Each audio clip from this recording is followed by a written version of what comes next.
अनेक जणांचा असा समज आहे की तृतीयपंथी कधीच लग्न करत नाही. पण थांब, तुमचा हा समज चुकीचा आहे. फक्त एकाच रात्रीसाठी तृतीयपंथी लग्न करतात. पण का करतात हे कारण ऐकून तुम्ही नक्कीच थक्क व्हाल. तर चला जाणून घेऊया काय आहे हे संपूर्ण प्रकरण. तर वास्तविक तृतीयपंथी यांचं देखील लग्न होतं. लग्नानंतर त्या वधू बनतात. खरं तर तृतीयपंथी हे ना पुरुष असतात ना स्त्री. त्यामुळे त्यांचं लग्न हे देवासोबत केलं जातं. तृतीयपंथी लोकांचा लग्न सोहळा भव्य दिव्य असतो. नववर्षाच्या पहिल्या पौर्णिमेच्या दिवसापासून सुरू होतो आणि तो 18 दिवस चालतो. त्यांचे 17व्या दिवशी लग्न होतं. वधूप्रमाणे पुजारी त्यांना मंगळसूत्रही घालायला लावतात.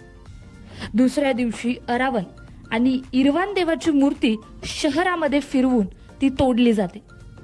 हे सर्व यासाठी करतात की पुढच्या वेळी त्यांना तृतीयपंथी म्हणून जन्माला येऊ नये यासाठी. आणि त्यानंतर ती मूर्ती तोडल्यावर ते विधवेप्रमाणे शोकही करतात.